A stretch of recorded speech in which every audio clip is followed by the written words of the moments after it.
effective ang Shield sa pagpatay ng bakterya at virus. Shield Antibacterial Soap. Believe ang mga eksperto sa Philippine Nurses Association. At si Mami, Tiwala ako sa Shield. Shield Antibacterial Soap. Napatunayang mabisa. Ang mga nurse, tiwala. ACS. Ang galing-galing mo. Smart dishwashing paste ko. Pritong ulam na masebo. Plato o kaldero. Tanggaling for everyday. Ganyan pag smart ang dishwashing paste. May double tanggaling formula. Tanggal ang sebo, tanggal ang bakterya. Pahit para walang bahid. Linis fantastic sa metal at plastic. Number one ko to. Tanggaling-galing mo. Smart dishwashing paste. ACS. Sa lahat ng bagay, simula pa lang, siguraduhing max protection na. Kasi pag kulang ang proteksyon, baka madaling masira. Sa ngipin, dapat may max protection din. Max sa alaga ng unique toothpaste. With Max Protect formula, help stop cavities before they start, while keeping breath fresh. Try unique maximum fluoride protection. Para max alaga, max protektado. ACS. Wow, ang saya. Isang barangay na labada, puro mancha pa. Goodbye, pahinga. Mommy, isang laba lang yan sa Pride Bar Blue. May powerful stain-away enzymes na malupit sa dunit mancha. At di masakit sa kamay. Isang laba lang yan. Hello, pahinga. Hello, Pride Bar Blue. ACS. May nagbago. May arte. May budget. Akala nyo lang yon. So solid. White rose papaya, wow, white rose. White rose papaya, wow, white rose. White rose papaya. May glow up with a white rose papaya. White Rose Papaya. May puti power times 2 kasi may papaya at niacinamide. May shea butter and tea tree oil pa. Kutis sulit ang glow up. Glow up with a white rose papaya. White Rose Papaya. Kutis sulit ang glow up. ACS. Amoy forever. Amoy LQ. Amoy New Kalat Berry Blooms. Amoy kalat, amoy good vibes. Sinisiguro kong tama ang aking choices. Tamang pagkain, lifestyle, at ang partner ko, MX3 Capsule. Gawa ito sa ISO at GMP certified na planta. Tested and proven na may alpha, beta at gamma mangosteen. Helps avoid knee joint pain discomfort. Iwas-iwas sa sakit. Kailangan lang na long-term ang pag-inom. 2 capsules araw-araw. MX3, dito ako believe. Mahalagang paalala, ang MX3 capsule ay hindi gamot at hindi dapat gamiting panggamot sa anumang uri ng sakit. Amoy forever. Amoy LQ. Amoy New Kalat Berry Blooms. Amoy kalat, amoy good vibes. This portion is brought to you by ACS Manufacturing Corporation, ISO certified, maker of world-class quality Pride detergent. Bahagi na ng chat culture o online messaging convention ang paggamit ng emojis, kadalasan mas kilala sa tawag na smiley. Ito ay mga pictogram na nagpapakita ng iba't ibang emosyon. Ginagamit ito para bigyang mukha at bigyang diin ang pagtawa, pag-iyak, pagngiti o pagsimangot na hindi na ipapabatid ng text lamang. Minsan pa nga ang mga emoji ay stand-alone reaction na hindi mo na kailangan mag-type pa ng mensahe dahil sa pagsasend lamang ng emoji na ipababatid mo na ang emosyon na nais mong iparating. Kaya lamang dahil sa kakayanan nitong magparating ng mga extreme emotion sa chat, may kakayanan din itong pagtakpan ang totoong nararamdaman ng isang taong nagsisend nito. Ayon niyan sa pag-aaral ng isang emotional behavior expert mula sa University of Tokyo. Sinuri nito ang texting habit ng mga edad 11 to 26 years old at napag-alaman na kadalasan gumagamit ang mga ito ng mga happy o smiley emoji para itago ang galit o pagkadismaya para maging mas positibo ang mensahe na ipinapadala o sinasabi ng mga ito. Mapapansin din ang mga ganitong practice kapag ang kausap daw nila ay mga taong nasa mataas na social status, nakatatanda, o yung mga nasa group chat. Mas tapat o hayag naman ang kanilang emosyon na naipababatid kapag one-on-one chat. Nakita rin sa pag-aaral na ang mga nagtatago ng emosyon sa pamamagitan ng emoji ay yung mga hirap ding magpahayag ng sarili nilang damdamin sa online chat o sa personal. Kaya naman sa susunod na may kausap ka na mahilig gumamit ng emoji o smiley, subukan pa rin nating mga musta kung kailangan ba nila ng taong makakausap at makukwentuhan kung kailangan. This portion is brought to you by ACS Manufacturing Corporation, ISO certified, maker of world-class quality Pride detergent.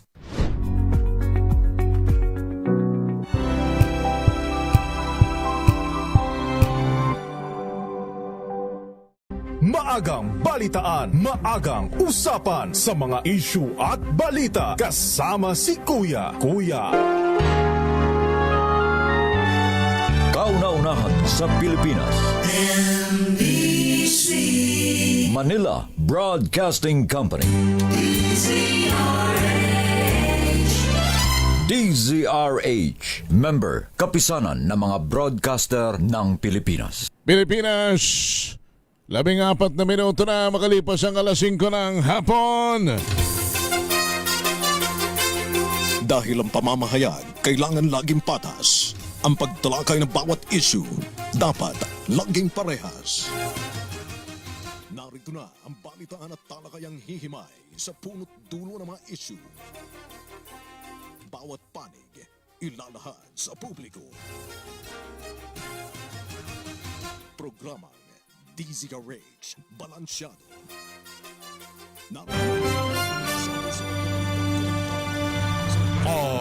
RH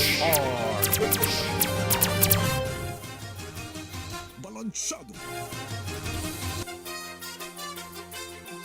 Balansyadong balita. Balansyado. Pilipinas, araw ngayon ng Huwebes. Ano nangyayari dito? Araw ngayon ng Huwebes sa 15 sa buwan ng Enero taon 2026 sa ulo ng mga balansyadong balita. 10 milyong pisong pabuya para sa pagkahulik sa businessman na si Charlie Atong ang inanunsyo ng DILG. Interpol Red Notice laban kay Atong Ang, hiniling ng PNP lisensya ng mga baril ng gambling tycoon na kinansela. Bagong batch ng mga kakasuhan sa anomalya sa flood control projects itinakda ng Ombudsman bukas. Dating DPWH Secretary Bonoan na pwede nang ipadeport ng Amerika ayon sa Ombudsman. Senator Amy Marcos hinamon naman na dumalo sa susunod na pagdinig ng Blue Ribbon tungkol sa flood control anomaly. 13 lalawigan isinailalim sa signal number 1 ng tropical storm Ada. At panibagong record low sa palitan ng piso laban sa dolyar na itala po ngayong araw. Executive Secretary Recto at dating PhilHealth President Ledesma kinasuhan ng plunder at malversation sa Ombudsman. At death toll sa landfill tragedy sa Cebu nadagdagan pa ngayon, 22 na. Magandang hapon Pilipinas, kami po ang inyong tagapagbalita. Ako po si Miss Karen Oyong. At Henry Uri. Sa detalye ng mga balita, tinuturing na ngayon na number 1 most wanted sa bansa, si Atong Ang. Ito ay ayon kay Department of Interior and Local Government Secretary John Vic Remulla. Sabi ni Remulla, may alok ang DILG na 10 milyong pisong pabuya para sa sinumang makapagbibigay ng direktang impormasyon na magriresulta sa pagkakaaresto ni Ang. Aniya, siyang ay tinuturing na armado at mapanganib na sinasangkot sa pagpatay sa mahigit 100 nawawalang sabongero. Narito si Remulla. Siguro may ituturing natin na number 1 most wanted sa buong Pilipinas ngayon. He is accused of killing about 100 over 100 missing sabongeros. And he is considered armed and dangerous. Kahit sabihin na na-cancel ang kanyang firearms, si Atong po ay bumibiyahe ng hindi kumukulang ng 20 ang bodyguard lagi. Sanay po yan sa marahas na pagharap sa mga otoridad. Sanay po yan sa marahas na paraan para masolusyonan ang kanyang mga problema. Samantala, sumulat na ang Philippine National Police o Criminal Investigation and Detection Group o CIDG para maglabas ng red notice laban sa negosyanteng si Atong Ang. Ayon kay CIDG Director Police Major General Robert Alexander Morico II, ginawa nila ito sakaling makalabas ng bansa si Ang. Inanunsyo rin ng general na ni-revoke na ng PNP ang license to own and possess firearms maging ang 6 na armas na nakapangalan kay Ang na ipinasusuko na ng mga abogado patungo sa Firearms and Explosives Office. Sa kabila nito, ikinukonsidera umano ng otoridad na mapanganib pa ring tao si Ang na wanted sa kidnapping with homicide sa missing Sabongeros. Samantala, pinahihigpitan naman ng Philippine National Police ang pagbabantay sa mga pantalan at paliparan sa bansa. Ito'y kaugnay ng pagpapatuloy na manhunt operation sa negosyanteng si Atong Ang. Si Ang na lamang ang hindi pa nahuhuli sa 18 pinaaresto ng korte sa Laguna dahil sa umano'y kidnapping with homicide sa mga nawawalang Sabongero. Isinilbi na kahapon ang warrant sa mga address ni Ang sa Pasig at Mandaluyong ngunit wala doon ang negosyante. Samantala, sinabi naman ng lead counsel na si Ang o ni Ang na si Attorney Gabriel Villarreal na hindi susuko ang kanyang kliyente at hahanap sila ng mga legal na paraan laban sa tinatawag nitong premature arrest order. Nagtatago at walang balak sumuko si gaming tycoon Charlie Atong Ang na may arrest warrant kaugnay ng missing Sabongeros case. Ayon kay NBI Assistant Director for Investigation Service Romel Vallejo, mas mainam kung sumurrender ang negosyante para patunay na inosente siya at mapabilis ang paggulong ng kaso. Gayunpaman, sinusuyod na ngayon ng trackers teams ang mga property at kilalang tirahan ni Ang hindi lang sa Metro Manila kundi maging sa mga probinsya. Aminadong opisyal na hamon sa manhunt operation ang dami ng mga tauhan na pera, resources at maaring pagtaguan ni Ang. Panoorin at pakinggan natin ito. Alam naman natin na maraming tauhan siya, marami siyang pera, maraming resources at maraming lugar na pwedeng pagtaguan, pwedeng kumuksan na niya. Pero hindi po yan dapat maghanlan sa pag-aalam natin sa kanya. Siyempre, hindi naman pwede mas magaling siya sa gobyerno, sa enforcement community.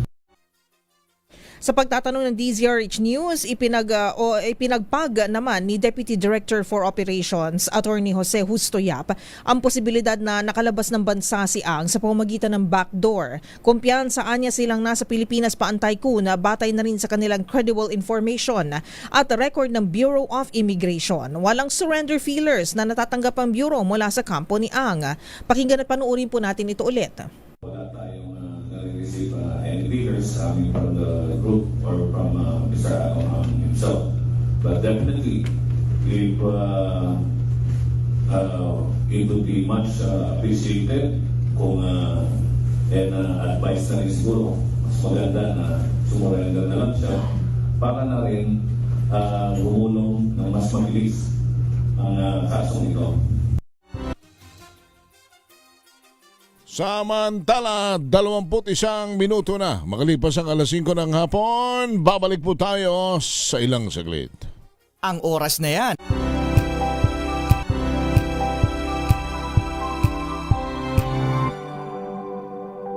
Hello, Washi! Laundry day na naman! Yay! Anong meron? Mancha ng chocolate, putik, may libag pa! Kaya natin yan! With Pride Washing Machine Detergent, may triple stain-away formula. Tanggal ang makapit, madikit, at malupit na dumit mancha. Kaya easy-easy ang labada. Mula noon hanggang ngayon. All you need is pride. All you need is pride. ACS.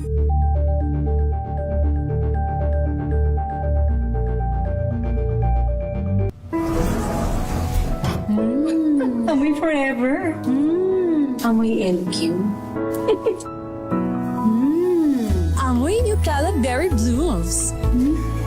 Amoy Cala, amoy good vibes.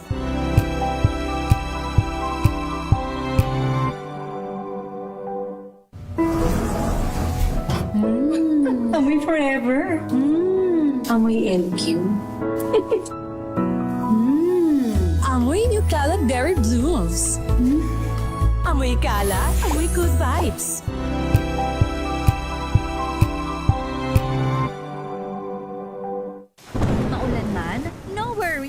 amoy kulob ang damit. Charm Fabcon, bangong kumaka-bloom, tanggal amoy kulob sa bango ng charm. Kaya gamit ko, Charm Fabcon with Bloom Fresh technology. Kills 99.9% of kulob-causing bacteria.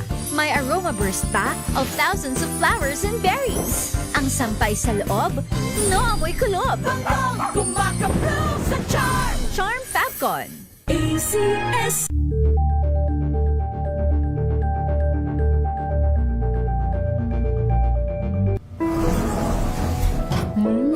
Amoy forever. Amoy LQ. Amoy New Caleb Berry Blooms. Amoy kala, amoy good vibes.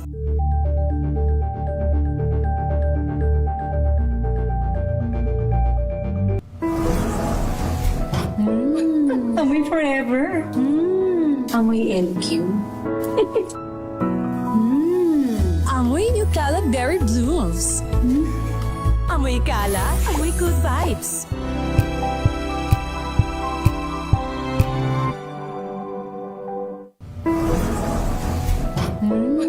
Amoy forever. Amoy LQ. Amoy New Caleb Berry Blooms. Amoy kala, amoy good vibes.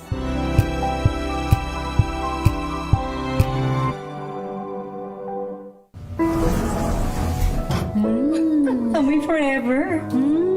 Amoy LQ. Amoy New Caleb Berry Blooms. Amoy kala, amoy good vibes.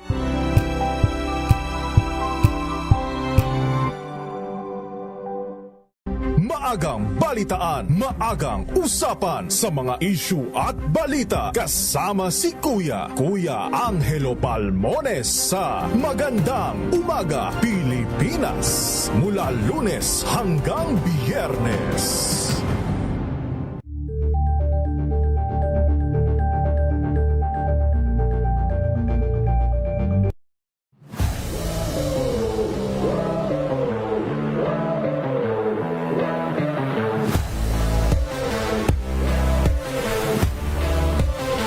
Morocco as a team, it's all about culture. Toughness is a good way to describe Morocco because, you know, we're not one of the most talented teams, but we're able to come together and make it work. Our team is not the most talented, but the grit and the grind and the heart and the hustle that we give every single game, that makes us a competitive and a professional team.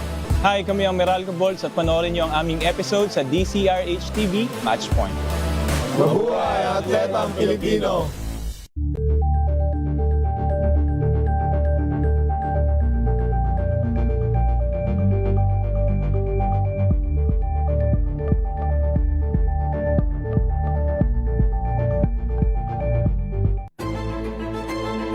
Pakikinggan ang bawat panig. When you fight for justice, think about the queer people. Kung hindi kami magkukwento, sino ang magkukwento para sa amin? Ang mga panawagan, ipababatid. Hindi talaga ito masusing pinag-aralan ng gobyerno. The women who are beaten and abused. It's time to listen to their voices. Tunghayan ang iba't ibang boses, mga kwento mula sa iba't ibang anggulo. Dito lang sa Point of View. Mapapanood tuwing linggo, alas 12 ng tanghali sa DZRH TV.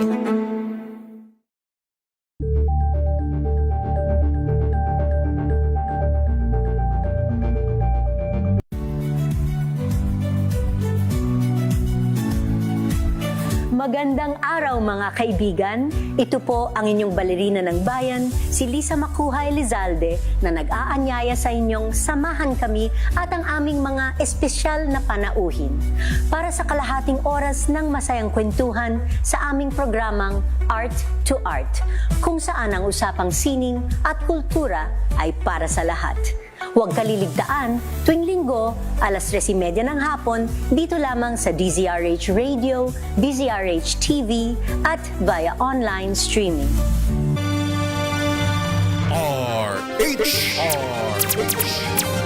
Balansyado! Balikan natin ang mga balita. 27 minuto na makalipas ang alas 5 ng hapon. Titiyakin ng House Committee on Public Order and Safety ng Kongreso na masusin itong mabantayan ang kaso ng missing sa Bongeros. Ayon kay Congressman Rolando Valeriano ng Maynila, chairman ng komite, hindi sapat na maaresto lamang ang mga suspect. Umaasa ang congressman na hindi ito matutulan sa mga kasong nabasura noon dahil sa tinatawag na technicalities gaya ng maling sakdal, pagkawala ng testigo, nasirang chain of custody at kakulangan ng matibay na ebidensya. Binigyang din ni Valeriano na dapat airtight ang kaso dahil babanggain ito ang malalaking personalidad gaya ni Atong Ang. Magugunitang naglabas na ng warrant of arrest ng Santa Cruz, Laguna RTC kahapon sa 18 akusadong dawit sa isyu at tanging si Atong Ang na lamang ang hindi pa nahuhuli. Kakasuhan bukas ng Ombudsman ang panibagong batch ng mga personalidad na sabit sa maanumalyang flood control projects. Ayon kay Ombudsman Crispin Boying Rimulya, siniguro ng opisina na matibay ang ebidensya bago iharap sa Sandigan Bayan ang reklamo. Bagamat tumanggi si Rimulya na magbigay pa ng karagdagang detalye, makakaasa umano ang publiko na tuloy-tuloy ang paghahabla laban sa lahat ng mga may pananagutan sa flood control scandal. Umpisa ng imbestigahan ng iskandalo, 2 batch na ng kasong kriminal ang naiharap ng Ombudsman, kabilang ang malversation at graft charges laban kay dating Congressman Zaldico. Kasama din sa kinasuhan ang 16 na iba pang individual na pinaniniwala ang sangkot sa konstruksyon ng substandard na road dike project sa Oriental Mindoro na pinondohan ng 289 million pesos. Maaari na manong ipa-deport ng Amerika pabalik ng Pilipinas si dating DPWH Secretary Manuel Bonoan. Ito ang sinabi naman ni Ombudsman Crispin Boying Rimulya habang hindi pa bumabalik ng bansa si Bonoan mula nang bumiyahe sa Estados Unidos noong Nobyembre ng nakalipas na taon. Ang dating DPWH Secretary ay una nang isinailalim sa Immigration Lookout Bulletin ng Department of Justice dahil sa investigasyon sa flood control scandal.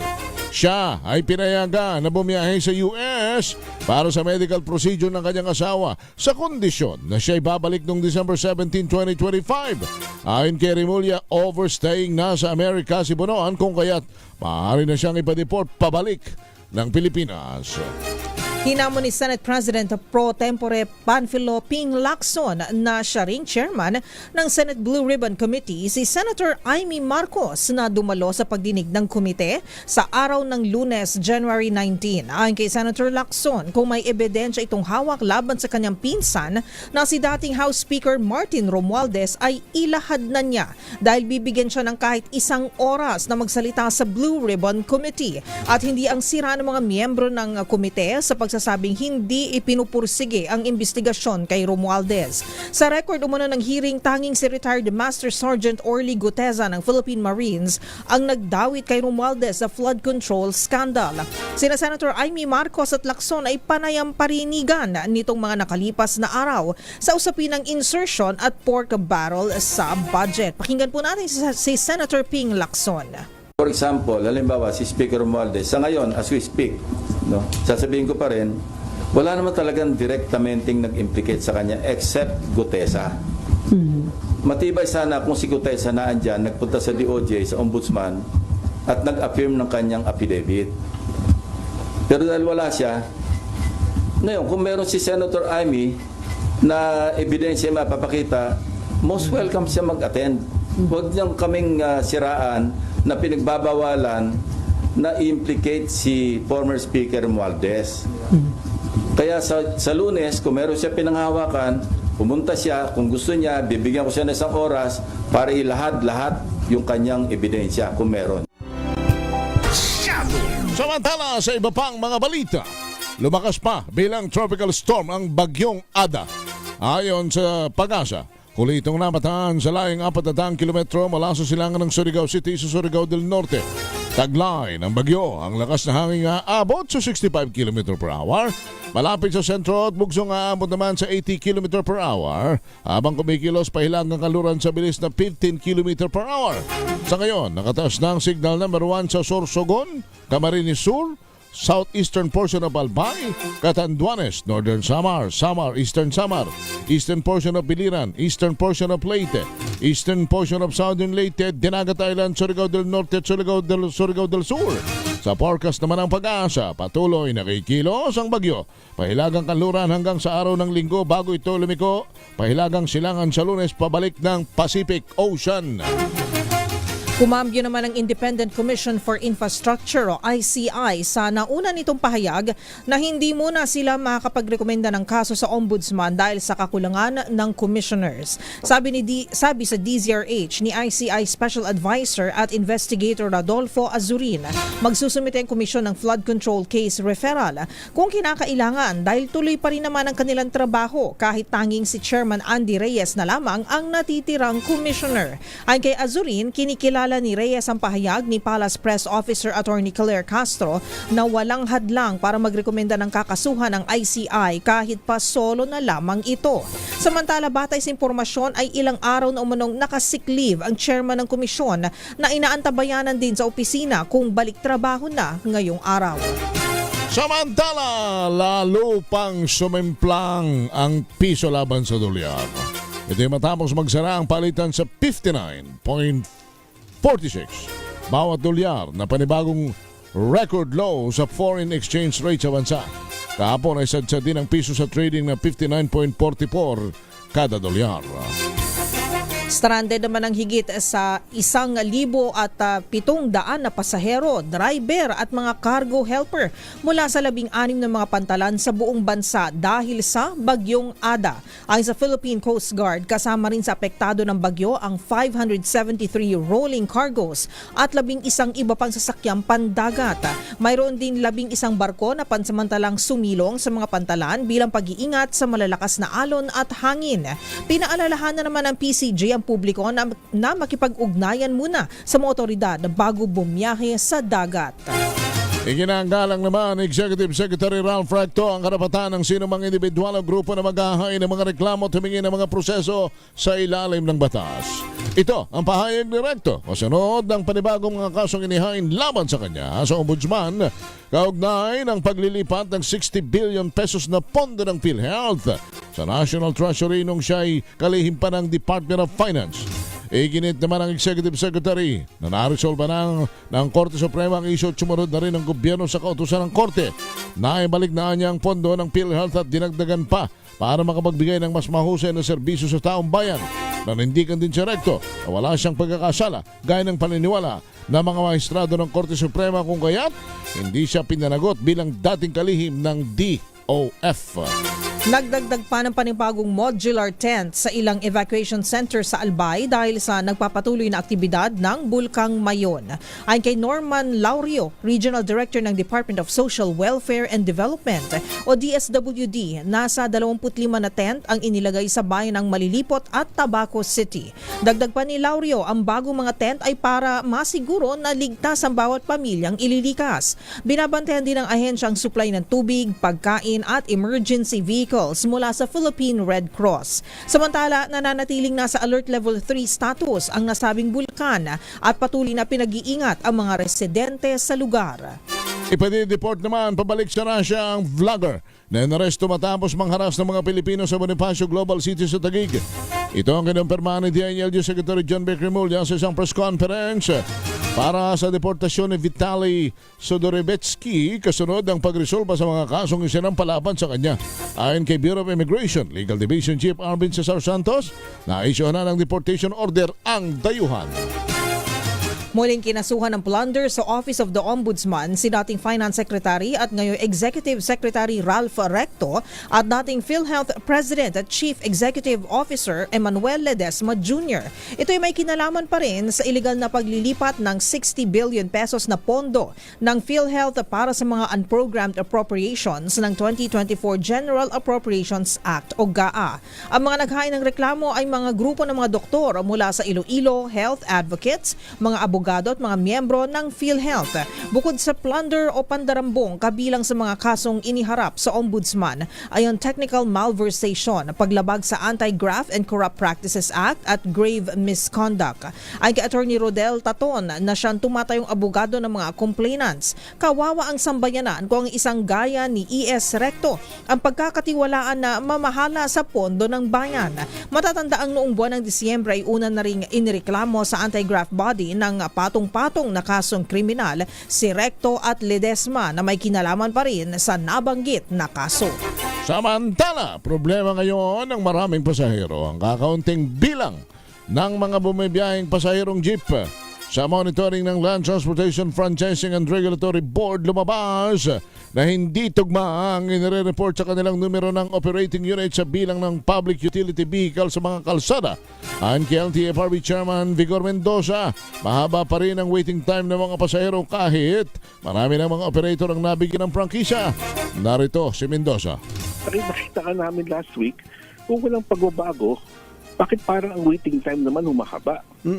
So, either of two things, no? Either kulang pa, dumami ang pasahero, kaya kulang pa yung sasakyan, hindi na tama yung datos dati, or mali yung datos na binibigay sa amin. Kung sinasabing 100 bus at ang tumatakbo dyan, in truth, hindi 100 bus. Kaya data-driven lang talaga. Kaya this week, after I reported last week, talagang check namin yung datos. We will make the necessary changes. Nag-meeting po kami kahapon. Over the weekend, aayusin na ho natin yan. Tiniyak naman ni Pangulong Ferdinand Marcos Jr. ang agarang tulong sa mga apektado at ang mga ang pagpapanagot sa mga responsable kaugnay ng pagguho ng landfill sa Barangay Binalio, Cebu City. Bago simulan ang kanyang talumpati sa isang aktibidad sa Balamban, Cebu, nag-alay ang Pangulo ng ilang minutong katahimikan bilang pakikiramay sa mga nasawi at kanilang mga pamilya. Ay kay Pangulong Marcos, kumikilos na ang pamahalaan upang masiyasat ang insidente at matiyak na may mananagot sa nangyaring trahedya. Sinimulan na rin anya ang pamamahagi ng tulong sa mga pamilyang apektado ng pagguho. Pakinggan at panuorin po natin si Pangulong Bongbong Marcos. Please be assured that the government is taking all necessary measures to ensure safety, transparency, accountability, and compassionate assistance. Burial support and other forms of aid are now being directed to those who have been affected by this tragedy. Let us stand in solidarity with our fellow Filipinos during this difficult time. Batay sa pinakahuling impormasyon ng Bureau of Fire Protection Cebu City sa DZRH News, umakyat na sa 22 ang bilang ng mga nasawi habang 14 pa ang patuloy na nawawala. 40 minuto na makalipas ang alas 5 ng hapon. Babalikan natin ang iba pang mga balita. Kami ang inyong tagapagbalita. Ako po si Miss O, Miss Karen Oyong. At Henry Uri. Balansyado!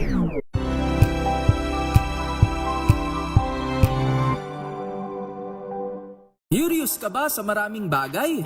Kami na ang bahala dyan. Aalamin, tutuklasin at bibigyang linaw namin ang mga katanungang bumabagabag sa inyong isipan. Sa programa kung saan ang bawat sagot ay galing lamang sa mga eksperto. Ang Expert's Opinion, tuwing linggo alas 3 ng hapon, dito lang sa DZRH TV.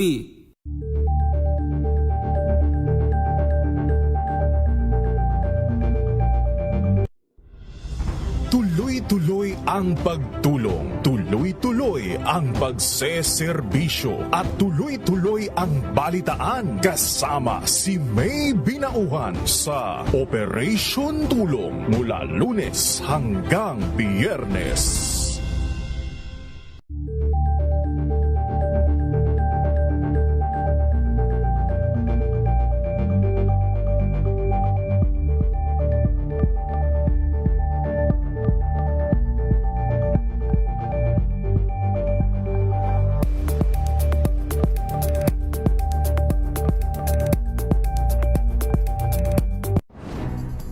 Good vibes ang hanap mo? Dito ka na sa Sigurado! Mula sa mga istoryang nagbibigay ng inspirasyon hanggang sa mga kwentong may dalang solusyon. Mga balitang pampagaan ang pakiramdam at pampaganda ng araw. Hindi lang basta good news, kundi the better news. Mula Lunes hanggang Biyernes, 1:00 ng tanghali sa DZRH TV.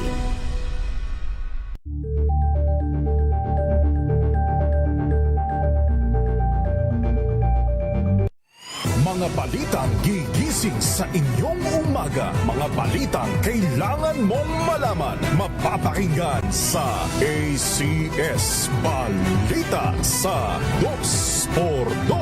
Kasama sina Anthony Taberna at Jerry Baha. Lunes hanggang Biyernes.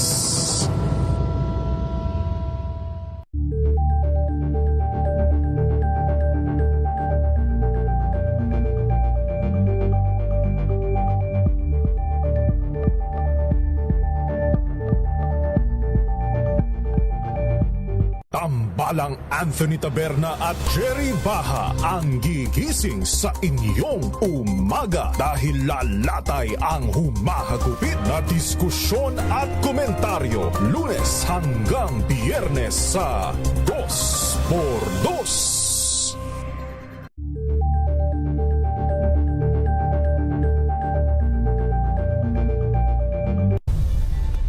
Nagsimula sa pangarap hanggang sa maabot ang tagumpay. Iba't ibang kwento, iba't ibang mukha ng atletang Pilipino. Mas pinatindi, mas pinalakas, at mas pinaaksyon sa Match Point tuwing Sabado, 12:30 ng tanghali sa DZRH TV.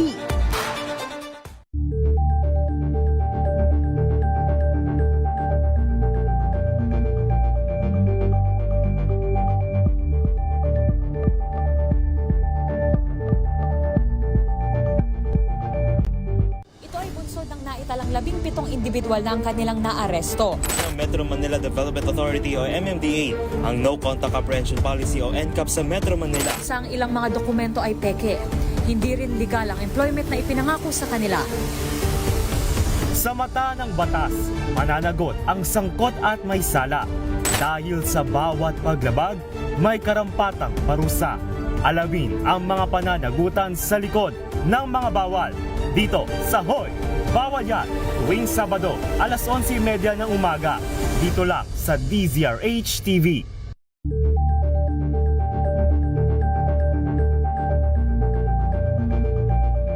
Alamin ang mga maiinit na isyung pambayan, mga balitang kailangan mong malaman, usapin sa pamahalaan, politika, ekonomiya at kabuhayan. Ito ang mga dapat mong malaman, pakialaman at pag-uusapan dahil kayo ang tinig ng mamamayan dito sa Damdaming Bayan. Live sa DZRH Radio, DZRH TV at DZRH Digital. Kasama sina Lakay, Deo Makalma at Elaine Apit. Araw-araw, Lunes hanggang Biyernes. Damdaming Bayan.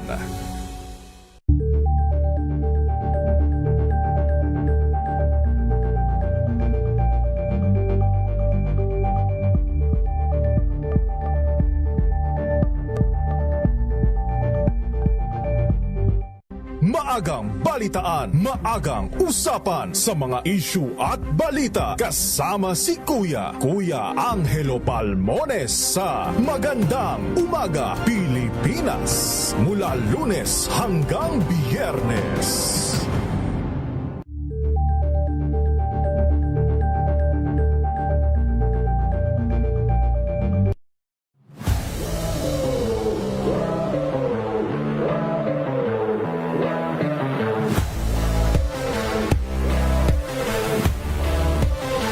Morocco as a team, it's all about culture. Toughness is a good way to describe Morocco because, you know, we're not one of the most talented teams, but we're able to come together and make it work. Our team is not the most talented, but the grit and the grind and the heart and the hustle that we give every single game, that makes us a competitive and a professional team.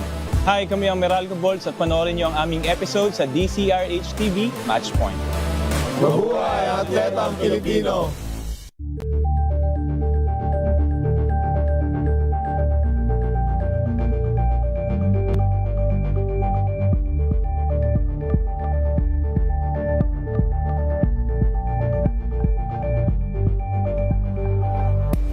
oras ngayon doon sa inyo sa Amerika? Ano ba ngayon? Depende kung saang state ka. Alas 6 Depende ng, kung anong time zone. Mag-alas 6 ng gabi, so sa California mag-alas 7 ng umaga. Palagay ko, ano ha? Sa New York naman, 24 hours ang difference. Kung 5:47 PM dito, 5:47 AM doon. Ayan, parehas, halos parehas sana lang. gising na po kayo. Halos parehas lang. Andiyan na ba si Mr. Leo? Oo, sige.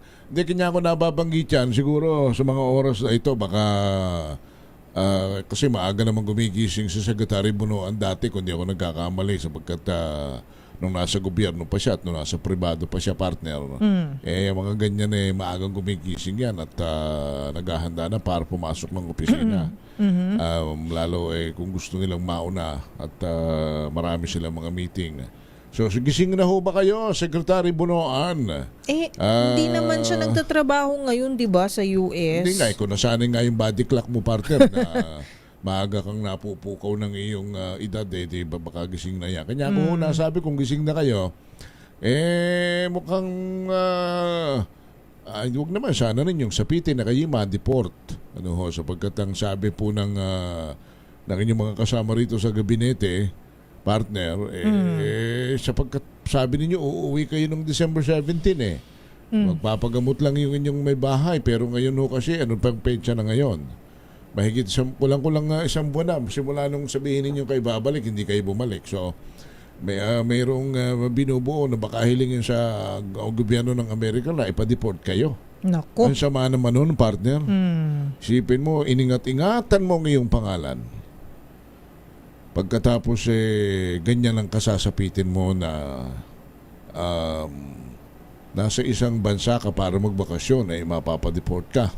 Sapagkat ikaw ay sangkot sa katiwalian at worst pa, sabi ni Senator Ping Lacson, sinubuan daw ni Secretary Bunoan ang maling impormasyon si President Marcos.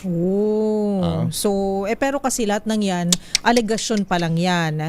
Kailangan na ay malinaw na maharap yan, masagot mismo ng tao na sangkot, 'di ba? O sinasabing kinasasangkutan dun sa issue para malinis din niya yung pangalan niya.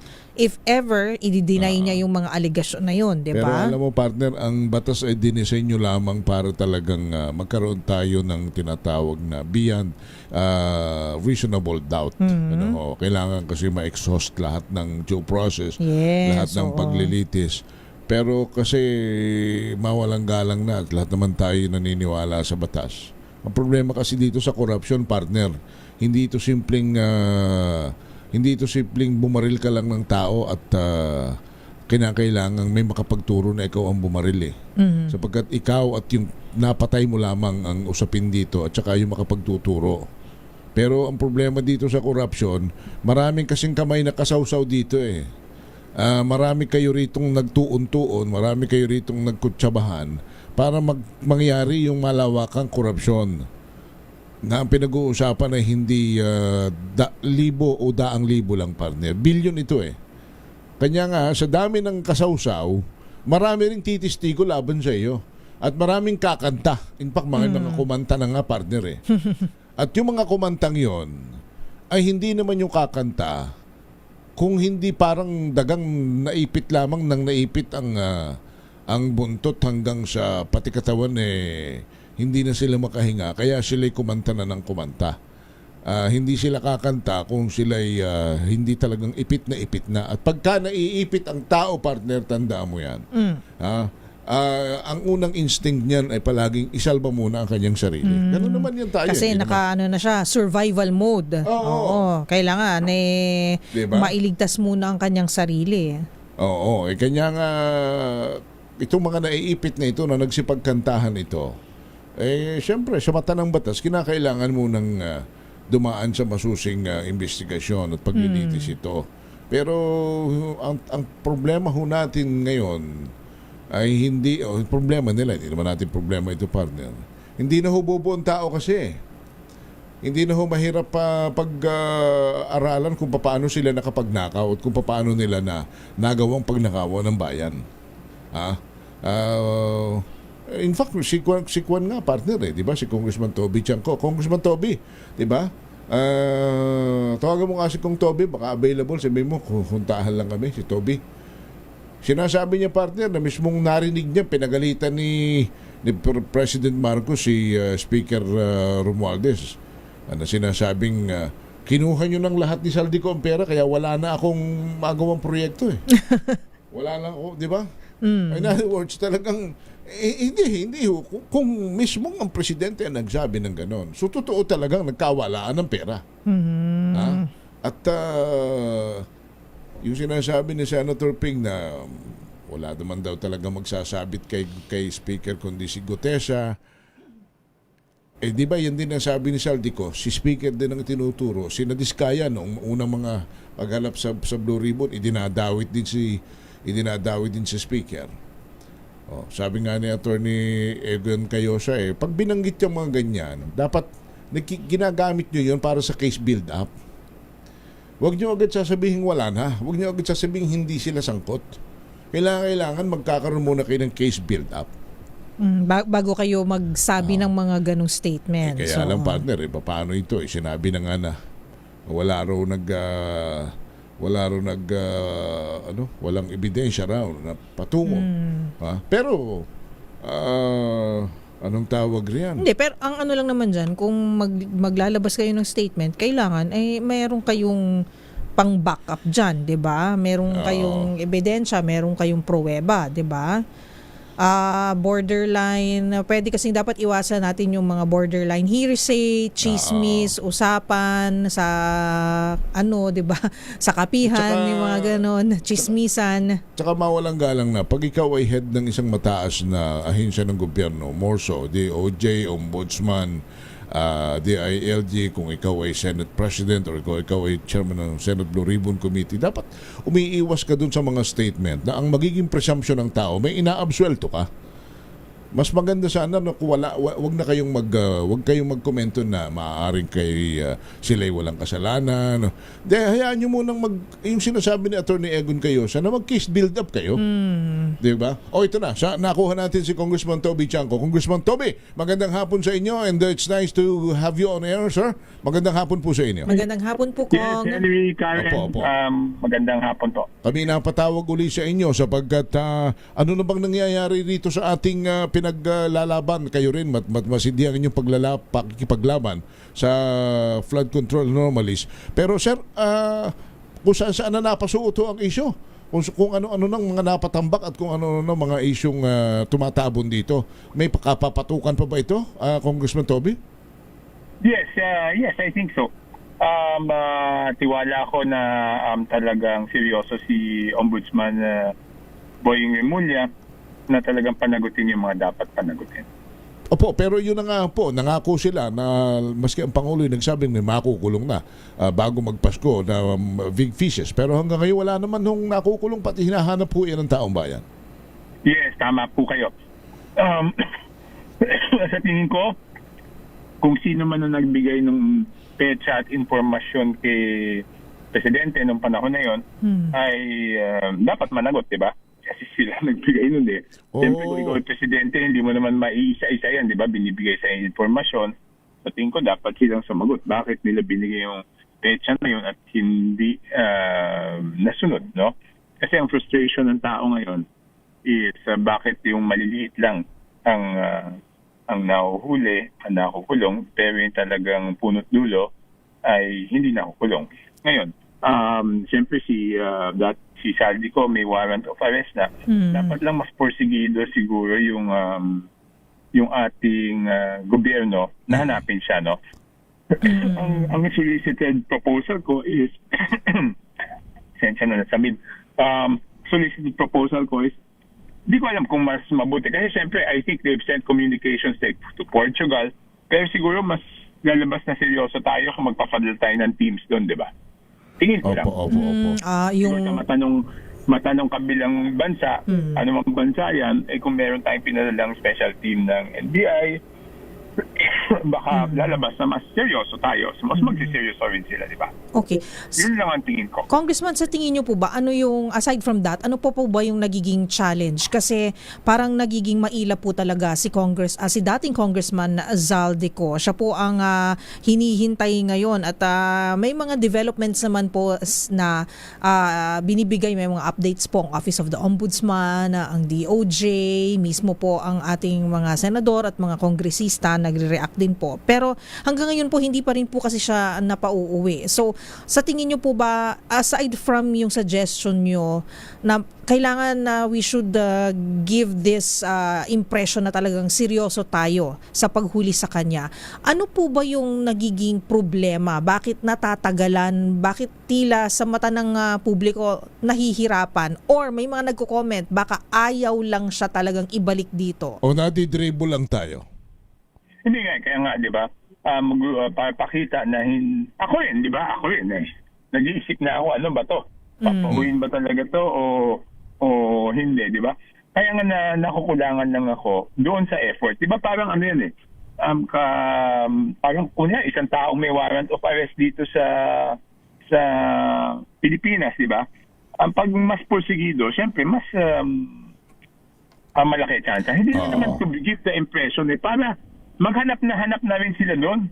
Di ba? Tanong-tanong sila ng mga Filipino community. So, ibig sabihin, mag-iimbestiga na rin sila pag nahandun sila, di ba? In coordination with the law agencies doon sa bansa na yun, mag-imbestiga na rin. Well, nagpakawala naman partner ang Malacanang na at ang DILG na mag-a-apply tayo ng extradition treaty sa Portugal to get Zaldico back in the Philippines. Pero babatay doon sa panayam ko kahapon Kong Toby kay Attorney Egon Cayosa, itong former IBP president. Yan palang pagpoproseso ng extradition treaty. Hindi naman pala basta-basta yan. It will take years as per the former So in other words, hindi ho madali. Hindi agad makakatulong yung binabanggit nilang parang ipinagmamalaki nila may extradition treaty tayo para makuha na si Zaldico. Yes, tama po kayo. Tama kayo. Pero yun na nga, di ba? So we just have to pursue him seriously, di ba? Naniniwala ako na pag pursigido tayo doon, makukuha at makukuha eh. Naniniwala po ako. So wala pa tayong ipinadadalang... Sa dami ng Pilipino sa buong mundo, di ba? Wala pang ipinadadalahong team, Kong? Wala pang ipinadadalang anumang team tayo, maski sa ang bansa, pertaining to... puro communications lang po ba? Mukhang wala, di ba? Wala pa tayong nababalitaan na may team na pinadala eh. So mukhang wala. That's a good That's a good point. Sana mangyayari ito, partner, Yes, oo. So, as for yung issue naman diba, with... Kunyari, for example, iba yung dating ng pupunta yung isang FBI team doon, pupunta sa National Enforcement Agency ng Portugal, makipag-ugnayan. Iba yung dating para sa akin iba yung dating nun. I think like what had happened with Tebes and itong kay yung sa Pogo. Alice Go, di ba? Parang ganun. Dapat ganun ang atake. Dapat ganun ang approach. Puntahan talaga. Okay. So, aside from this pala, marami rin pong mga developments na rin po doon sa side naman ng DPWH. Marami po ang nagsasabi na eto nga po, yung iba, of course, ito na, may mga nakulong na ng mga contractors, may mga dating officials po na they want to be state witness, and then also the former DPWH secretary is still not back in the country. Ayan po. So, sa tingin nyo po ba, ano naman po ang magiging pathway naman po pag ganito po yung sitwasyon ngayon? Ngayong bagong taon, ano naman po ang aasahan ng publiko naman tungkol dito? Yun din yun eh. May mga nakulungan na DPWH. Pero ang punot dulo talaga si Zaldico di ba? So, dapat talaga siya ang makuha eh. Kasi siya yung sinasabing big fish eh. Sa tingin ko, kahit kung sino-sino na makukuha dyan, hindi rin makukuha yung tao. Pero paano ito, Kong Toby, partner? Mukhang talagang ang hirap alisin sa konsepto ng kaisipan ng tao na kanya hindi sinoseryoso si Zaldico. Baka pagdating niyan dito, maging susi na ito to open a can of worms at talagang malaman na, talagang mabuksan na sa publiko kung sino talaga ang mastermind. Yun ay iniisip baka naman hindi pinupursige. Ayaw talagang ipursige. Kaya nga Henry, di ba? All the more dapat gawin ng gobyerno ang lahat para maiuwi siya, para mapatunayan sa tao na hindi totoo yun. Di ba, pag ganito lang, baka ganun na nga maisip ng tao. Kasi isa pa din nung tinitingnan na talagang hindi pwedeng takasan yung nakawan ng dyan sa flood control. Ay yung binabanggit ho ninyo na mismo ang presidente na nga nagsabi na pinagalitan nga yung speaker na yung pera kinukuha na ninyo ni Saldico kaya wala na ako na ipagawang project. In other words, talagang may pagnanakaw na nangyari. Yes, and even I think sa Lunes yata maimbestigahan niya ni Senator Lacson, di ba po? Yung sinabi ninyo na yon. Apa. Are you invited? Invited kayo sa Blue Ribbon? I'm not. Napanood ko lang yung press ko ni Senator Lacson kahapon. Okay. So ngayon naman po, ang sabi naman nila na baka if ever po naman itong move to extradite Zaldico, baka hindi rin naman daw ito makatulong naman sa kasi medyo nagsasuffer po ngayon ang approval ratings, trust ratings ng ating Pangulo nitong huling quarter po ng taon dahil po di umano sa issue na ito. Will this boost his image or his trust ratings pagka na-push po itong extradition or it will not help in any way po?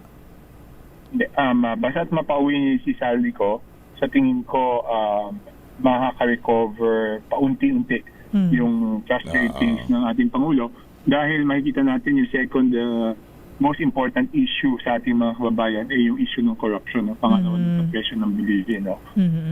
So, yan talaga makakatulong yan. In other words, kung hindi mapapauwi si Saldico,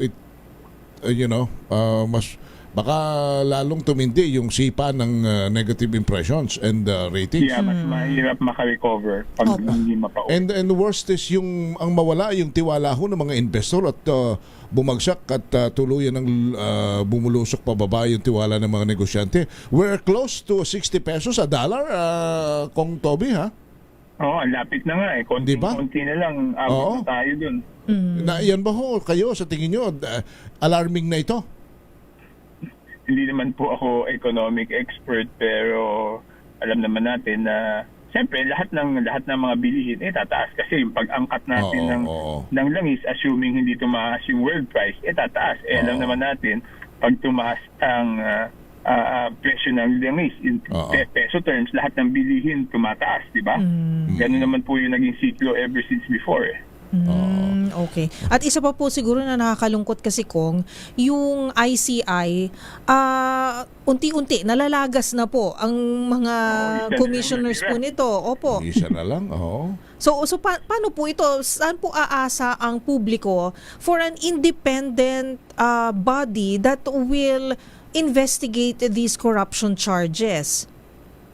Yun na nga, lahat nakaatang nasa balikat ng ombudsman at since kulang na ng personalidad yung ICI, wala silang katulong pagdating sa bagay na yun, di ba? Hindi katulad nung buo pa yung ICI. But I hope na pagbalik namin sa Congress, maipasa na yung ICI bill, di ba? Na pinasa ko. Actually, ICAIC yun Independent Commission Against Infrastructure Corruption. Para magkaroon ng ngipin na kumbaga yung commission. May tulong doon sa ombudsman. Kung samantalahin ko nito pagkakataon sapagkat may mga reaksyon ako nababasa na ang dating ay parang kung ang pag-uusapan ay ang Pangulo ng Pilipinas, para sa inyo ay wala itong kasalanan dito sa flood control anomalies. But in other observations and statement, hindi Mayroon may command responsibility. And under the command responsibility, kung ikaw ay kung alam mo ang isang bagay pero kinonsinti mo o hindi mo alam at nalusutan ka, still you're liable under the command responsibility. Yes, wala naman akong kinakampihan, wala akong pinagtatanggol. Yung sinasabi ko ay yung totoong mga pangyayari, di ba? So, yung mga sinasabi kong mga nangyayari noon na nahandun ako, hindi para depensahan yung presidente, pero kung hindi, sabihin yung totoong mga nangyari nung panahong yun. Opo. Yun lang po yung akin, di ba? At ang susi rito, kanin nyo si Saldico. Yes. Oo. Pero ulitin ko lang yung binanggit nyo. Pero all of this will not have happened Kung hindi pinayagan ni former Speaker Martin Romualdez, di ba? Kasi kung sasabihin natin command responsibility, the direct command responsibility was the command responsibility ng dating Speaker Martin Romualdez kay Saldico, di ba? Yun yung direktang command responsibility.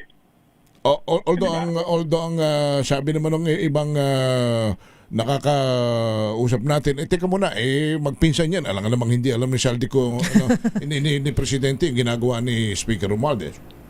Hindi nga, kaya nga nang nalaman, di ba, napagalitan nga siya, di ba, yung nga yung sinasabi ko. So, ill-advise ang Presidente dun sa pagkakabanggit niya na may makukulong before Christmas. Hindi, mali lang yung siguro yung nagpasa sa kanya ng informasyon na may makukulong before Christmas, di ba? Kung sino man yun, dapat ay siyang makulong. Dapat managot, di ba? Patay siya. Pag may pinasang information sa presidente, you would assume that complete staff work was done, di ba? Yes, oo. Ibig sabihin sa dami na pinapasa sa presidente, hindi mo naman pwedeng busisihin yun, di ba? Ang assumption doon is nag-CSW na sila.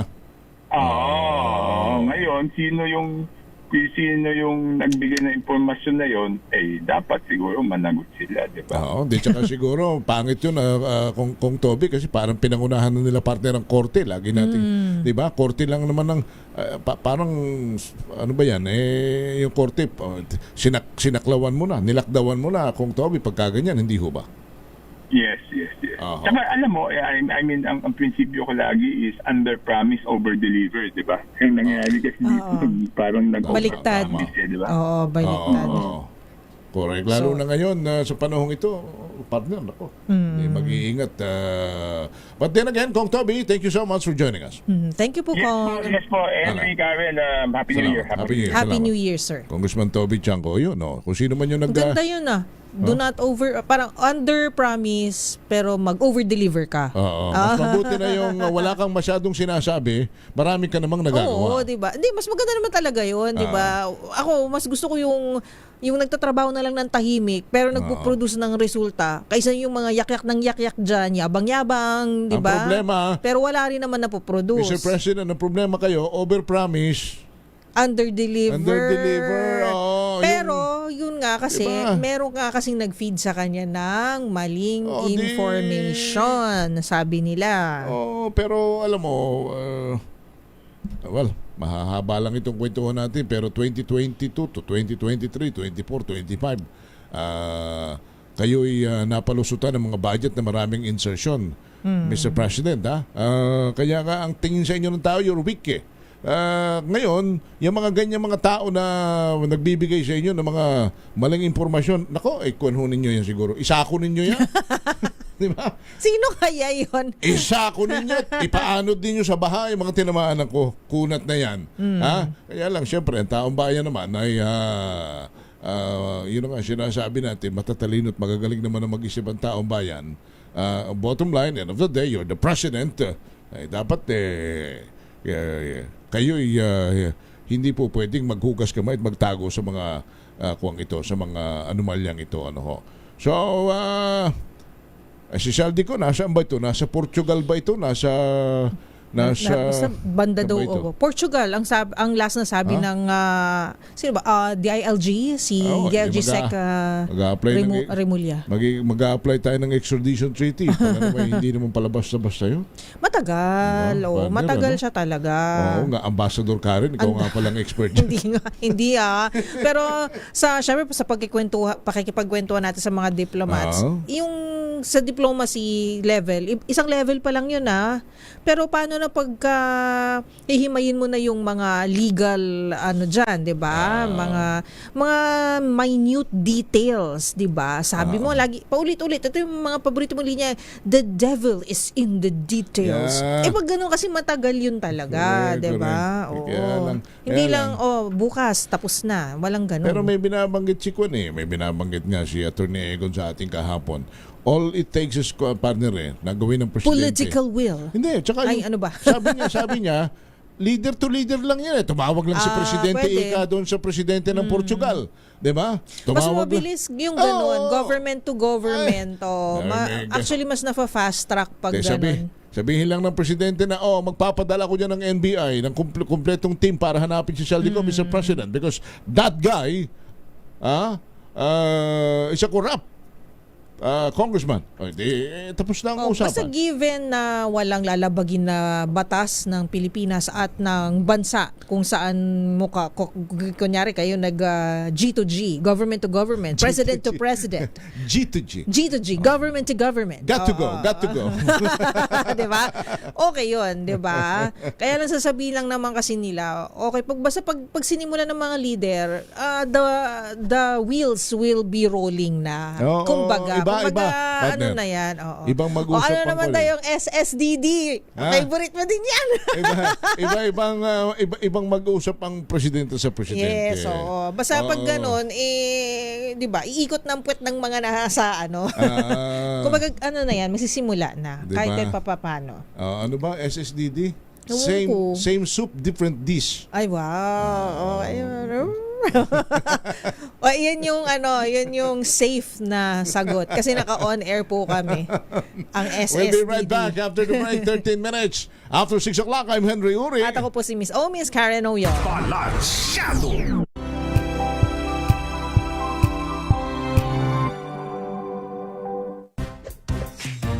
Ang galing-galing mo, Smart dishwashing paste ko, pritong ulam na masebo, plato o kaldero, tanggaling for everyday. Ganyan, pag Smart ang dishwashing paste, may double tanggaling formula. Tanggal ang sebo, tanggal ang bakterya. Bahit para walang bahit, linis fantastic sa metal at plastic, number 1 ko to.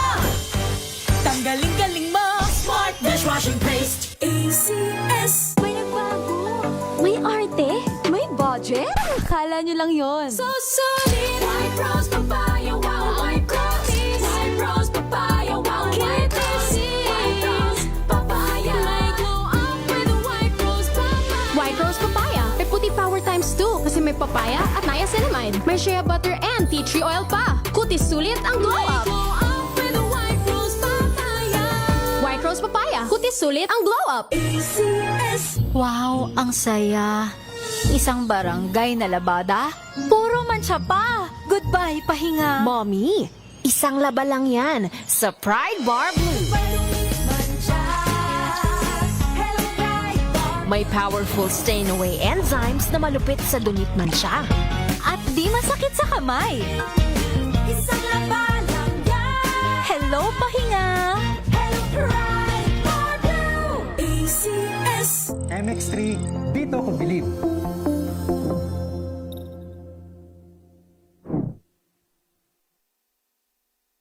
Mahalagang paalala, ang MX3 capsule ay hindi gamot at hindi dapat gamiting panggamot sa anumang uri ng sakit. Hello, Washi! Laundry day na naman! Yay! Anong meron? Mancha ng chocolate, putik, may libag pa! Kaya natin yan! With Pride Washing Machine Detergent, may triple stain-away formula. Tanggal ang makapit, madikit, at malupit na dumit mancha. Kaya easy-easy ang labada. Mula noon hanggang ngayon. All you need is pride. All you need is pride. ACS.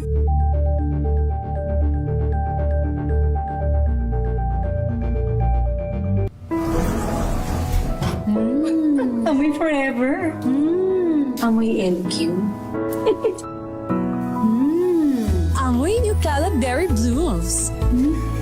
Amoy kalat, amoy good vibes. Sa lahat ng bagay, simula pa lang, siguraduhing max protection na. Kasi pag kulang ang proteksyon, baka madaling masira. Sa ngipin, dapat may max protection din. Max Alaga ng Unique Toothpaste. With Max Protect Formula, helps stop cavities before they start, while keeping breath fresh. Try Unique Maximum Fluoride Protection. Para Max Alaga, Max Protektado. ACS. Amoy forever. Amoy LQ. Amoy Amoy Nucala Berry Blooms. Amoy kala, amoy good vibes. Tips para manatiling presko ngayong summer season, alamin. This portion is brought to you by ACS Manufacturing Corporation, ISO certified, maker of world-class quality Pride detergent. Una, iwasang magbilad sa araw. Magsuot ng puti o kaya light-colored na damit. Mas mainam din ang pagsusuot ng cotton. Tuwing lalabas naman ay huwag kalilimutang magbaon ng payong, cap o kaya sunglasses para may proteksyon sa tindi ng sikat ng araw. Bukod pa riyan, #skincare is life. Magpahid ng sunblock para maprotektahan naman ang iyong balat. Sa usaping mga gamit sa bahay naman, tiyaking parating malinis ang inyong electric fan o kaya aircon para ma-maximize ang lamig nito. At ugaliing uminom ng tubig to stay hydrated. This portion is brought to you by ACS Manufacturing Corporation, ISO certified, maker of world-class quality Pride detergent.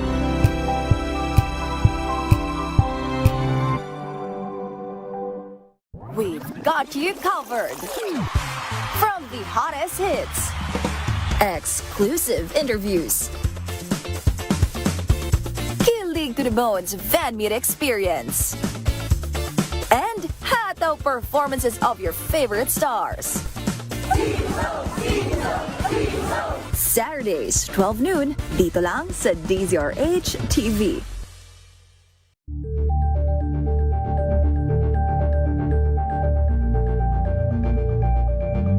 Abangan this Saturday. Hi, we're Shamrock, and you are watching Scene Zone. Ang bookingan. Sino naman ang may baong maintenance? Ay, tulad po ng Sir Bradley. Sa gout. Ayun. At pangaharana ng Alipin Hitmakers. Ako'y alipin mo kahit hindi batid. At aaminin ko minsan ako'y manhid. Mapapanood alas 12 ng tanghali dito lang sa DZRH TV.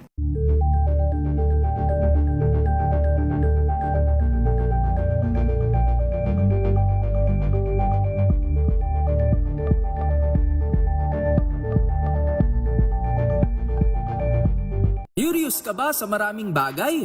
Kami na ang bahala dyan. Aalamin, tutuklasin at bibigyang linaw namin ang mga katanungang bumabagabag sa inyong isipan. Sa programa kung saan ang bawat sagot ay galing lamang sa mga eksperto. Ang Expert's Opinion, tuwing linggo alas 3 ng hapon, dito lang sa DZRH TV.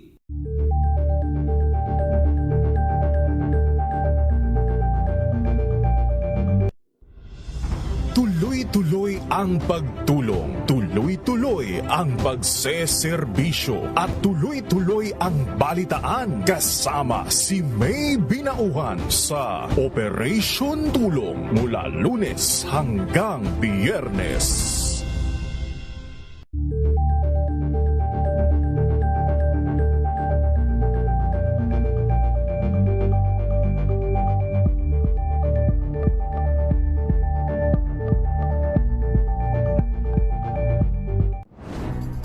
Good vibes ang hanap mo? Dito ka na sa sigurado! Mula sa mga istoryang nagbibigay ng inspirasyon hanggang sa mga kwentong may dalang solusyon. Mga balitang pampagaan ang pakiramdam at pampaganda ng araw. Hindi lang basta good news, kundi the better news. Mula Lunes hanggang Biyernes, 1:00 ng tanghali sa DZRH TV.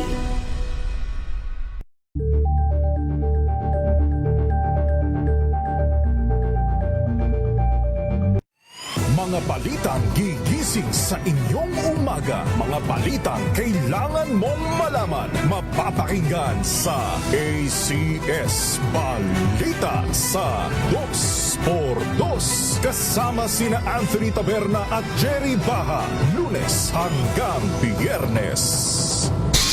Antabayanan po ninyo ang ating mga report mula sa mga probinsya rin. At syempre, itong ating mga report naman na mula kila Milky sa Senado at sa Malacanang, Kilalet at sa Kongreso.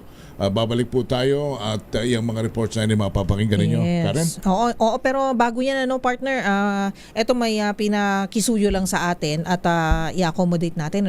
Tuloy-tuloy ang ating pagbibigay ng tulong at serbisyong pangkalusugan para sa ating mga kababayan. Kasama ang DZRH Operation Tulong ay muli nating isasagawa sa ika-4 na taon ang Alaga at Tulong Tomasino Medical, Surgical and Dental Mission, hatid sa atin ng University of Santo Tomas Hospital. Kaagapay ang UST Faculty of Medicine and Surgery, UST Medical Alumni Association in America and Foundation at UST Medicine Class 1973 Bukod Tangi. Wow, ang ganda naman ng pangalan ng kanilang batch, Bukod Tangi. Gaganapin ito sa darating na January 22, 23 at 24 ngayong 2026. Hatid nito ang libreng konsultasyon para kay lolo, lola, kay nanay at tatay at libreng gamot para sa ating mga kababayan. Gayon din ang libreng check-up ng ating mga pedya sa darating na January 24. Araw po ng Sabado ito para naman sa ating mga chikiting. Magkakaroon din ito ng libreng surgical mission. Para sa iba pang detalye, makipag-ugnayan lamang kay Dr. Ramon Kasipit sa numerong 0917-834-2846. Ulitin po natin yan, si Dr. Ramon Kasipit. Ang kanyang contact number ay 0917-834-2846. Muli, magkita-kita po tayo sa Alaga at Tulong Tomasino 4.0 Medical, Surgical and Dental Mission. Samantala, DICT ibinida ang paglalagay sa blockchain system ng national budget. RH14, Leth Narciso.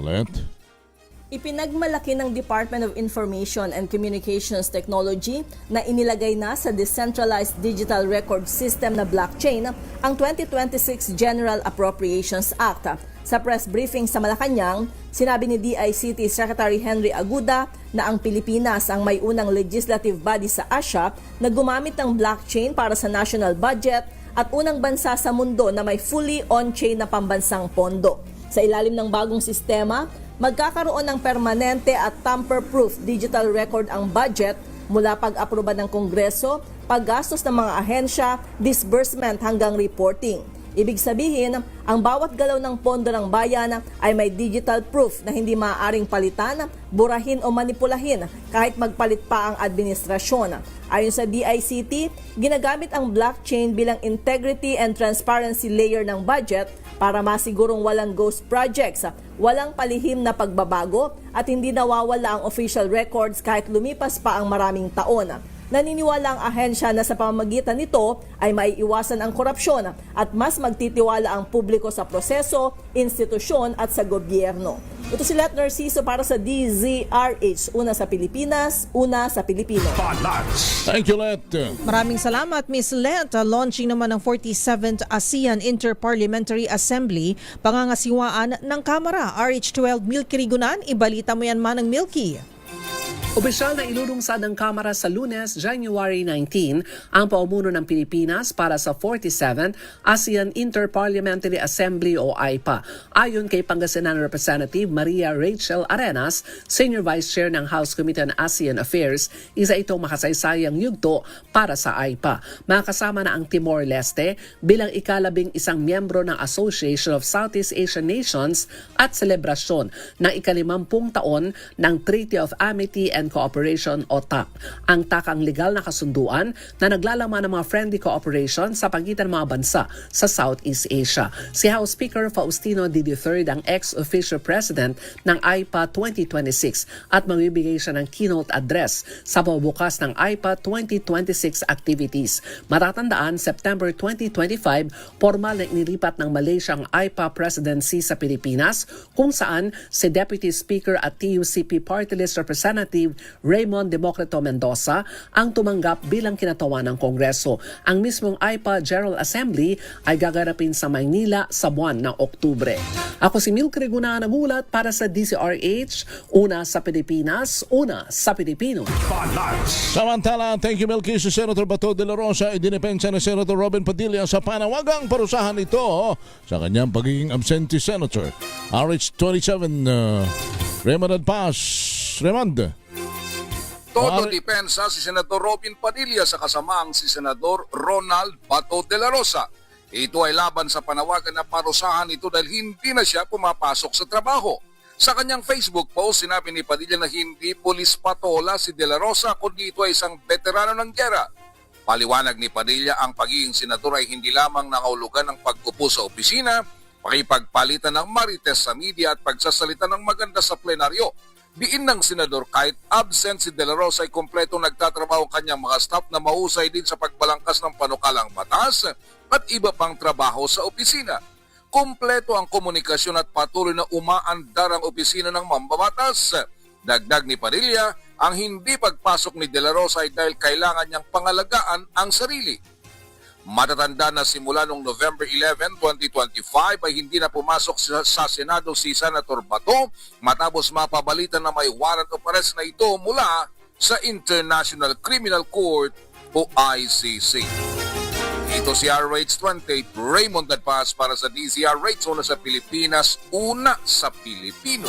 Maraming salamat, Raymond Dadmaa. Samantala, Katapang o General Katapang, pinaimbisigahan ng umanay cruelty to animals sa loob ng New Bilibid Prison. RH27, Noche Kakas, ibalita mo yan, Noche. Miss Kay at kaya Henrya, iniutos ni Bureau of Corrections sa Director General Gregorio Pio Katapang Jr. ang isang investigasyon ng mga report na umano'y pagmalupit sa hayop sa loob ng New Bilibid Prison sa lungsod ng Muntinlupa. Ayon kay Katapang, hindi umano nila hahayaan mangyari sa kanilang mga pasilidad. Ani Katapang, binibigyang diin nila ang isang zero tolerance policy sa alinmang uri ng pagmalupit. Nakatuon umano ang Bucor sa kapakanan ng mga hayop at kaligtasan ng mga individual sa loob ng NBP dahil karamihan umanong mga PDL, lalo na ang mga walang bisita, ay nakahanap naman ng ginhawa sa piling ng mga hayop.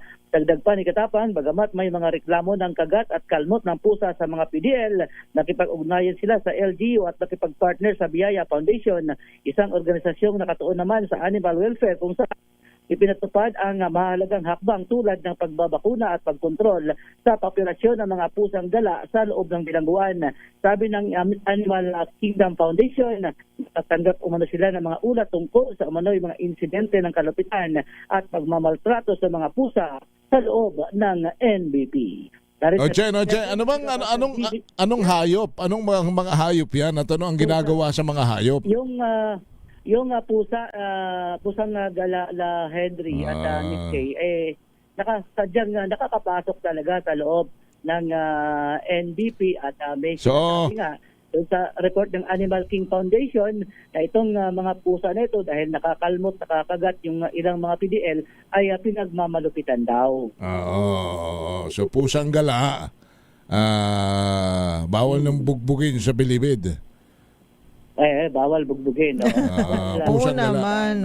De, kahit naman saan, masama manakit ng hayop. Correct. Masama. Pero diin nga ni Katapang, itong lalong-lalo na mga PDL na walang bisita, yun ay nagiging stress and loneliness, boredom reliever nila yon, di ba? Yes. Pagka ikaw doon yung ano na yun, naaalagaan ng ilang... Tsaka kung wala kang mahagpos na dalaw, may mahagpos kang pusa.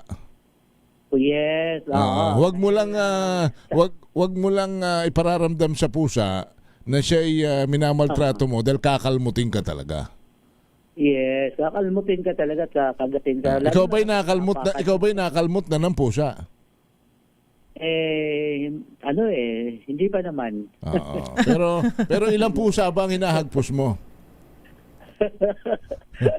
Sige na, babay na. Salamat, Noche. Balik sa inyo, Henry at Thank you, Noche. Napatawa ka doon sa pusang samantala, partner sa probinsya, mag-aama, nasa kote sa iginasang drug buy-bust operation sa Orion, Bataan. Dani Kumilang, Dani. Bumagsak sa kamay ng batas ang isang mag-aama matapos silang masakote sa ikinasang drug buy-bust operation na isinagawa ng kapulisan sa Barangay Bagong Bayan, Orion, Bataan. Ayon sa ulat mula sa tanggapan ng hepe ng Orion Municipal Police Station na si Police Major Mantaib Jalman, matagal umanong minamanmanan ang mga sospek dahil sa umano'y pagbebenta ng illegal na droga sa kanilang barangay. Kasama ng ama na kinilalang si alias Alex, ang kanyang dalawang anak na kapwa na aresto sa nasabing operasyon. kung saan isa sa mga ito ay umano'y empleyado ng munisipyo. Nakumpiska mula sa mga nadakip ang 5 pakete ng hinihinalang shabu, marked money at mga cellphone na ginamit umano sa transaksyon ng illegal na droga. Nabatid na ilang residente ng barangay ang nagreklamo laban sa mga sospek dahil sa madalas na pagpasok at paglabas ng mga hindi kilalang individual sa kanilang tahanan na pinaniniwala ang bumibili ang mga ito ng droga. Nagpaabot naman ng pasasalamat ang mga residente at mga opisyal ng barangay sa pamumuno ng barangay chairman, gayon din sa mabilis na aksyon ng Philippine National Police upang matigil o mabawasan ang suliranin sa illegal na droga sa kanilang lugar. Sa kasalukuyan, ang mga naarestong suspect ay nakapit na sa Orion Detention Facility ng Orion Municipal Police Station at maharap sila sa kasong paglabag sa Republic Act 9165 o ang Comprehensive Dangerous Drug Act of 2002. Dani Kumilang, RH37 DCRH, una sa Pilipinas, una sa Pilipino. Maraming salamat, Danny Kumilang. Samantala, sa balitang foreign, Estados Unidos sinuspinde ang immigrant visa processing mula sa 75 bansa. Para sa mga detalye, balita mo yan, Don Carlos. Pinaghihinto ng administrasyon ni Trump ang pagproseso sa immigrant visa ng mga mamamayang magmumula sa 75 bansa kabilang na ang Afghanistan, Iran, Russia at Somalia na patungo ng Amerika simula January 21. Ito mano ay para matiyak na hindi maaabuso ang immigration system ng Amerika at makapagnakaw pa ng resources at trabaho mula sa mga Amerikano. Sa anunsyo ng US State Department, hindi naman maaapektuhan ng suspensyon ang mga aplikante ng non-immigrant visa gaya ng temporary tourist o business visa. Kabilang din sa mga bansang apektado ay ang Bangladesh, Brazil, Cambodia, Egypt, Pakistan, Thailand at marami pang bansa mula sa Africa, Asia at Latin America. Ito si Don Carlos para sa DZRH. Una sa Pilipinas, una sa Pilipino. Don, thank you, Don. Don, kasama ba ang Pilipinas, Don? Ako, I can confirm according to Ambassador J.V. Chan Hindi naman. and Ambassador Romualdez na hindi. Hindi, yeah. Very good. So, Tinanong pwede- namin agad eh. sige. Panic mode. Pwedeng mag-renew. Kasama ba tayo sa listahan? Iha, chill, hindi. No, End of quote. Very good. Ibig sabihin, pwede mag-renew ng Pwede. visa. Pwede mag-apply ng bagong visa. Pwede pa tayo pumunta ng Disneyland. Sige. Oo. Mayroon pa yata ako natitirang ilang araw para maka... Ay, taray. Samantala, oy! Sino ba itong si Bretman Truck? Kilala mo to. Film influencer na si Bretman Truck. Pinalikan ang 2016 sa kanyang viral throwback photos. Ang balita mula kay Josa Cruzan. Josa. Napa-throwback feels ang netizens matapos magbahagi si Bretman Rock ng mga larawan at video mula sa kanyang 2016 era. Panahong itinuturing na golden age ng beauty vlogging sa YouTube. Sa kanyang Instagram post, ibinahagi ng Filipino-American content creator ang mga throwback picture na agad nagpaalala sa panahong sumikat at tuluyang nakilala si Bretman bilang isa sa mga pangunahing social media personalities. Sa cover photo ng post, makikita si Bretman na suot ang kanyang signature 2016 look, brows on flick, bold eyeshadow, nude lips at ang iconic na mandala tapestry sa backdrop na naging simbolo ng kanyang aesthetic noon. Taong 2016 ang tuluyang umangat ang pangalan ni Bretman Rock sa mundo ng digital content. Ngayong 2016, nananatili pa ring relevant si Bretman sa social media. Bagamat mas bihira na ang kanyang beauty-focused content, patuloy siyang kinakaaliwan ng kanyang followers dahil sa kanyang mga video tungkol sa kanyang relaxed lifestyle sa Hawaii, kasama ang kanyang mga alagang hayop kabilang na ang kanyang mga manok. Ito si Josa Cruzat nag-uulat para sa DZRH, una sa Pilipinas, una sa Pilipino. Thank you, Josa. Aba, ngayon, Webes pa lang. Ay, akala ko Friday na. No. Pero payday. 15. Ayaw ko nang makita yung aking sahod sapagkat ang laki ng kaltas sa buwis. Tapos yung tax ko at tax mo. At tax natin lahat. At tax ng ina ninyo. Yung mga nanay yung nagtatrabaho, di ba? Yung tax nila ay napupunta lamang sa mga kinukurakot nitong mga tinamaan ng kulog na mga walang pakundangan, walang kabubusugan. Wish ko sana, partner, pala Pasko na naman para may 13-month pay. Ay, nako. Di ba, pasasaan ba't Papunta rin tayo dun. makakarma rin itong mga lintik Oo na ito? nga. Yan na po ang kalipunan ng mga balita at impormasyon sa Balansyado. Ang lagi naming lambing sa inyo, ating mga kababayan. Kayo po'y lagi magdasal, magpasalamat sa may kapal. Sapagkat kung gusto nating umasenso ang ating buhay, yan ang ating yan ang ating dapat gawin at yan ang ating dapat pong usalin palagi ang panalangin at pagpapasalamat sa may kapal. At siyempre, huwag tayo manlalamang sa kapwa. Bagos ay tumulong dahil help is wealth. Susunod na po si Atty. Rina Seco ang kanyang topic sa programang DZRH Usapang Legal. Magkano ang pwedeng itaas sa renta ng bahay ngayong 2026? Magtataas na naman ng renta? Dapat kung magkanong ibaba. Mga attorney, bakit naman ganito? Itataas, huwag na Ang tanong, kailan itataas ang sweldo ng taong bayan? Depende sa kumpanya. Depende kay boss. Bye-bye!